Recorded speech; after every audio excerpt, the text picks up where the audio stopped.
We are live. Welcome to my completely spoiler-free review of the 2022 South Korean show Connect.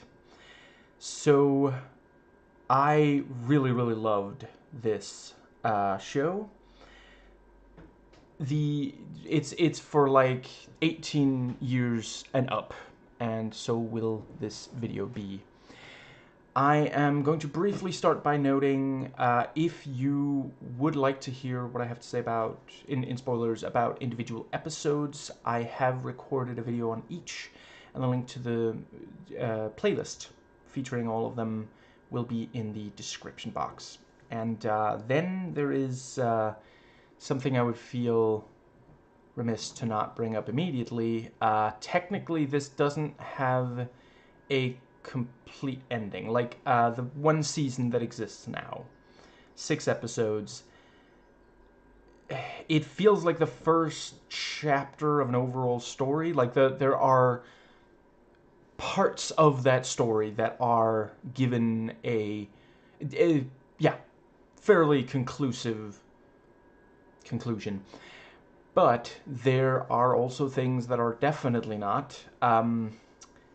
So I've tried doing a little research. Apparently, they were never sure they were going to make more than one season, and I should probably just skim that to make sure it is okay. That can wait. Yeah. Let's see. And yeah, it has like there hasn't been like renewed, from what I understand, and so it's been like, it came out in 2022. I have no idea how. I know that for like an American show, that would, 2 or 3 years would mean it's unlikely to, it happens, sure, but there's a lot of times where it doesn't happen, even if it's like a cult classic or something. So yeah, there's some chance that we'll never get more of this. I was happy with what I got, but I 100% respect those who just really hate being left on, a cliffhanger ending. Yeah. So, I am not sure I've watched any other, like, I already mentioned this is South Korean. I think it might be the first South Korean piece. I'm trying to expand my horizons and not be so frickin' Euro or Western centric. I don't only watch stuff from Europe, but yeah. If there are longtime viewers of my channel who are sick to fucking death of me talking so much about American media, yeah, I'm trying to also examine other, I also did Blood Curse. And I, right now, actually don't remember what country that was from. But yeah, those videos are on my channel also. And yeah, trying to do more that isn't just Western. And especially not only American. Yeah. So, I can't really compare it to other South Korean media. And I am not familiar with the other work of the people behind this. Now, if the setup of this does not hook you, then I don't think it's really for you, and that's fine. That's not a diss on you or the show. A character has their eye removed against their will, and that eye is then transplanted into a serial killer. One of those really gaudy serial killers that we find in a bunch of media. I don't know if South Korea got to that on their own, or if they also watch like a bunch of the media we make here in the West, but it's certainly popular. He's known as the Corpse Art Killer.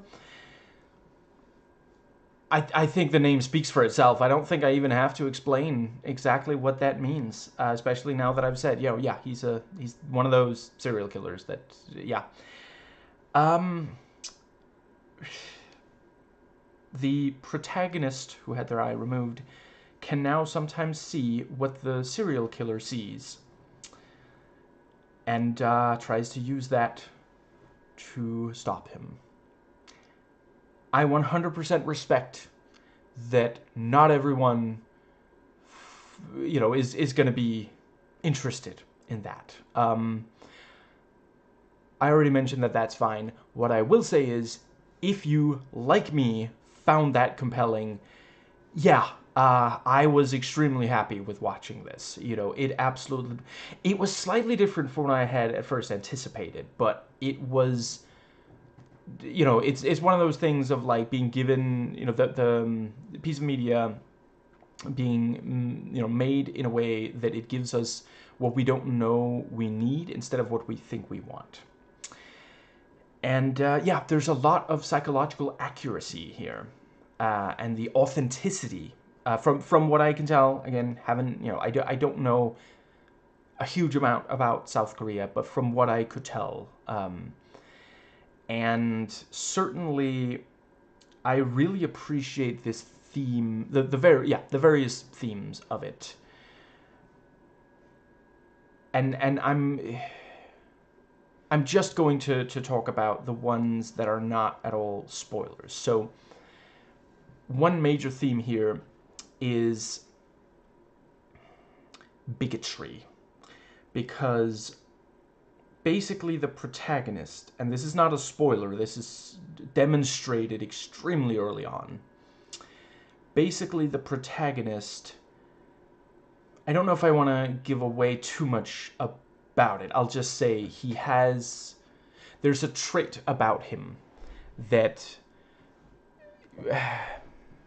yeah, others find off-putting. And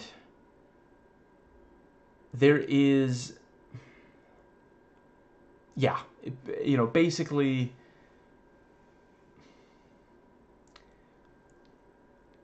fuck, how much can I say about that without spoiling anything? I'll just say that they explore bigotry in a way that I think is, it's upsetting, but, it's a piece of horror media. I respect those who take issue with horror media being upsetting. I can't say that I fully understand where they're coming from. I feel like that's one of the main, like, the horror media has in part always been about scaring us. And in more recent years, it also goes for other kinds of unpleasant feelings. Some people want it to still just be about scaring, and I'm not saying there's something wrong with those people or something. There are friends of mine who feel that way. But yeah, if that is not for you, this show might not be for you. But it's upsetting, the depiction of bigotry, but it is sadly a lot of the way realistic. And I think it is crucial that we do confront bigotry. And another major theme is the contrast between beauty and ugliness. And, we see that, for example, in the corpse art. We see it in something horrible happens to the protagonist, I already mentioned, and it happens as he's singing this undeniably beautiful song. And there are other explorations of that theme as well. Yeah, there's a high level of detail to certain aspects. There are some things that they don't... I can imagine some people, have watched this, will watch this, and find they kind of wanted a little bit more explanation of certain things. Yeah, I don't know. I can't rule out, maybe if there had been a second season, maybe there would have been. So tonally, this can be... I don't want to use the word cynical, because I feel like it runs right past cynical and into outright nihilism. Like, this is a very dark show. Um, yeah, it's been a while since I watch other dark media, but I think it's been a while since I watched something with quite this little like feeling of hope. But yeah, um, I loved it. You know, I wouldn't be watching horror media if I couldn't handle this level of darkness. I think that might just about. So, dialogue writing. Every aspect of dialogue here. I have a slightly harder time judging because I do not speak. Is it called South Korean? I'm not trying to, because I know that you shouldn't say I don't speak Chinese because there's not just one language. You could say I don't speak Mandarin, for example, but I will just say that I do not speak the language that they speak in this, which is a language spoken in South Korea. I relied on subtitles, so I can't really judge if it's like 100% natural or if sometimes when there's stuff like this, it's like, well, I mean, in the original language that worked, but the translation is a little awkward, for various reasons. Languages can be very, very different from each other. What I will say is, I got where, most of the time I could understand where people were coming from, what they were trying to communicate, and why they were saying things the way they were. And I felt like they did a good job of, like, there are certain characters here, one of whom I've already told you about, that speak in a slightly weird way, on purpose. I'm not talking about like a language barrier here, because the I don't know if the credit goes to the subtitlers or the people writing the dialogue originally or what, but they managed to capture, you some of this dialogue. It's very clearly, okay, this person, they need mental health care. This is not, these are not things that you should be thinking and saying and trying to act on. And then other times you have people who are just having an average conversation.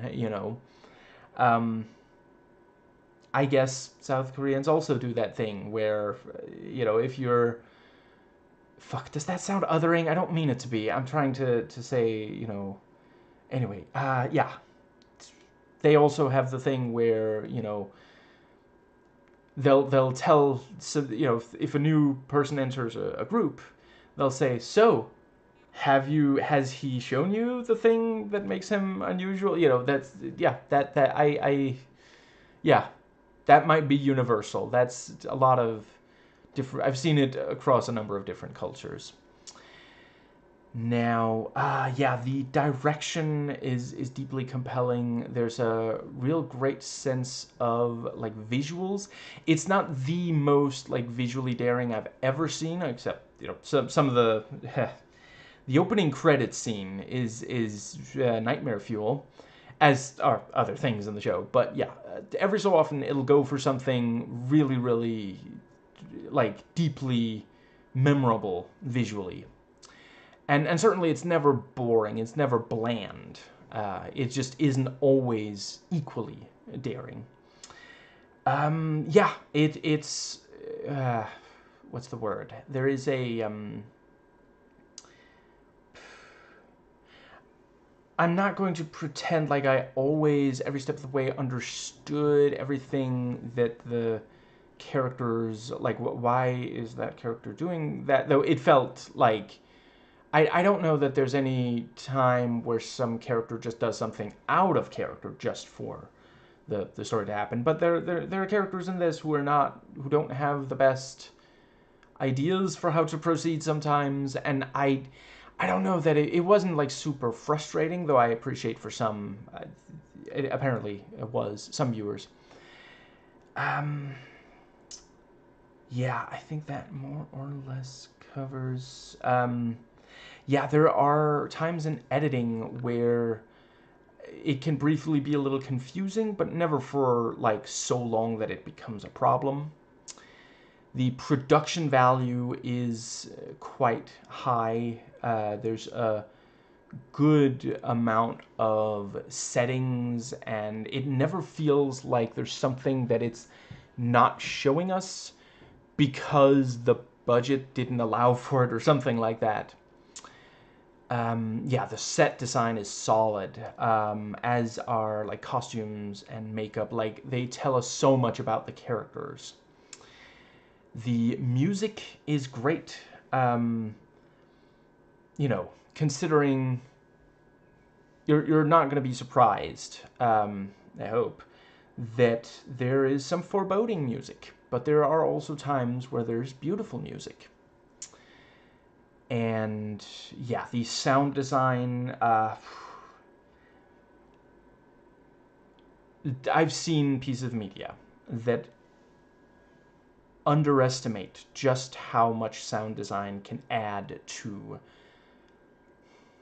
in this case, a serial killer. You know, because yeah, like, we don't only see the art he makes from corpses, we see violence as well. And yeah, the crunchy, gnarly, you know, yeah, they really go for it. Like, props to the Foley artist. So the characters, there are a couple of recurring characters who do kind of feel like tropes, like just types. It wasn't really a problem. The ones that need to be like really distinct are. The serial killer himself could easily have been like, oh wow, when's Dexter Morgan showing up, kind of thing. But the fuck, does that sound dismissive? I love most of Dexter. Anyway, there's some things about him that make it. Yeah, I was never less than invested in what he would do or what would happen with him next. Let's see. So the acting is very difficult for me to judge, not being from the culture, not having a frame of reference, you know. It didn't feel like anyone, like, just didn't, you know, it can be a problem if someone feels like, oh, they're just off in a different show or something, but that never really happened. There are characters whose performances are different from others, but it's justified by the you know, yeah, the character. And yeah, I, you know, the characters that the show wanted me to feel for, I did. The ones that I was supposed to hate, I loved hating. And the ones that I wasn't supposed to be sure where exactly, like, because that's an interesting thing to, you know, is this a good person or a bad person? Not that I believe in that shit in real life, but, you know, in media, a lot of the time you can, you know, and yeah, each time it worked. And yeah, there's at least one character here that I feel pretty confident I was not supposed to be able to get a clear handle on, and at least for a while. And yeah, for as long as I wasn't supposed to be able to tell if I was supposed to or dread hope for or dread this person's success. Yeah, each step of the way that absolutely worked. I think that might. I think I will just briefly note. As I mentioned, you know, the ones we're supposed to sympathize with, I found myself sympathizing with. That includes at least one who I don't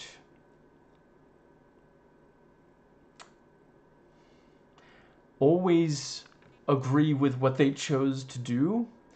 And that takes a lot of skill. You know, that's the kind of thing. And I'm not saying it worked for everyone. Maybe it didn't. But it can be very challenging to make a character like that work. So the pacing, I was never bored, but now, certainly now that I've watched the entire show, I will say there were. I don't know if I would say there's an entire episode, and I definitely don't want to say to skip any episode.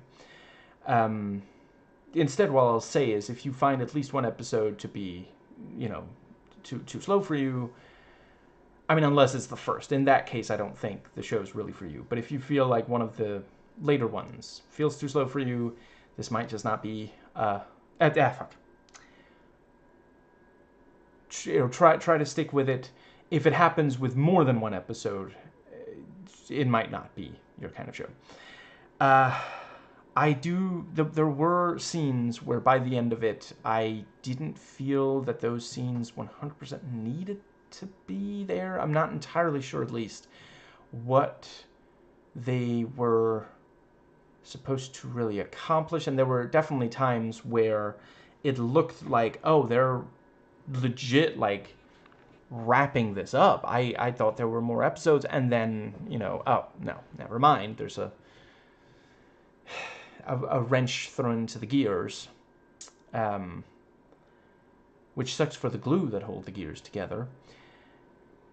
But that's one of those things. See, if I knew more about, like, I don't know if these, I had a little bit of the same issue with Blood Curse. I don't know if they were just commissioned to make a certain number of episodes, and so they had to add this stuff in,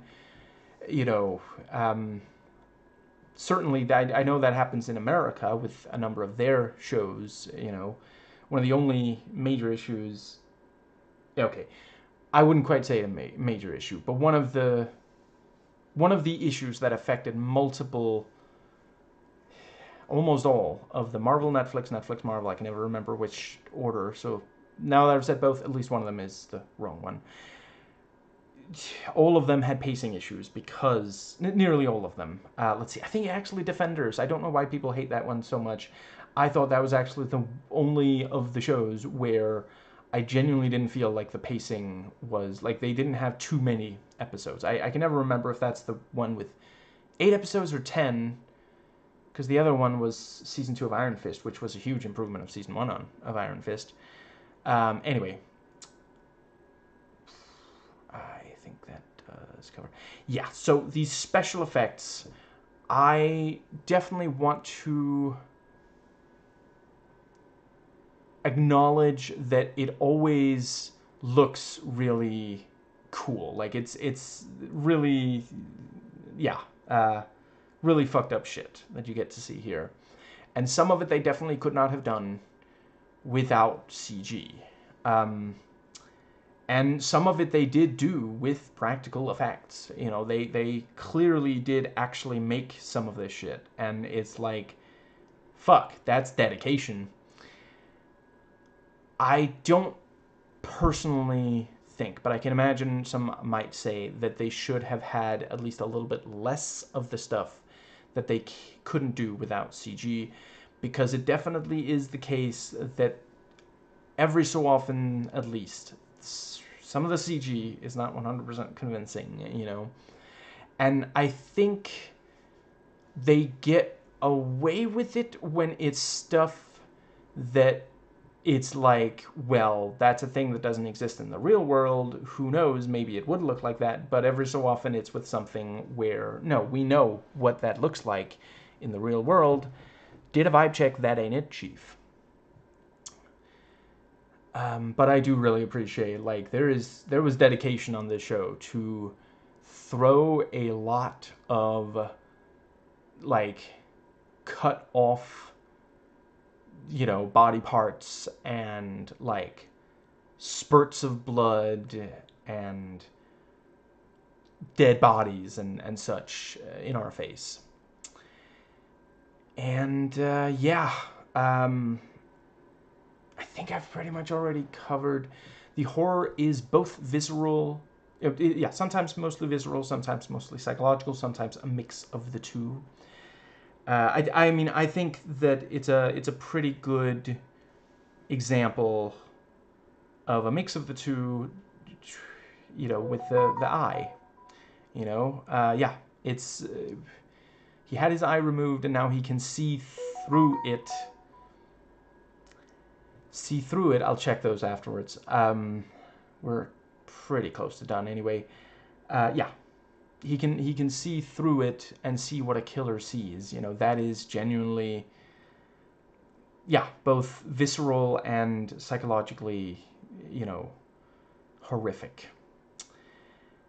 Yeah, I think, whether or not the violence ever gets gratuitous, I think is ultimately a matter of opinion, because I would definitely say it's always effective. It always makes you feel what it's supposed to. It will be too much for some. This is definitely one of those cases where if you have to ask, does this go further, then I'm okay with. The answer is almost definitely yes. If you even, yeah, I'm starting to repeat myself and I'm trying to get out of that habit. Let's see. Then we have the, yeah, I don't think that I would really say that the other stuff, I don't know, maybe a little bit of other stuff is gratuitous, but it doesn't really feel like it's just there for like completely the wrong reason kind of thing. Yeah, I think that does cover absolutely everything. Yeah. I'd like to watch more South Korean horror shows. Yeah. And yeah, honestly, like I love this so much that despite admittedly being at least slightly bothered by the cliffhanger ending,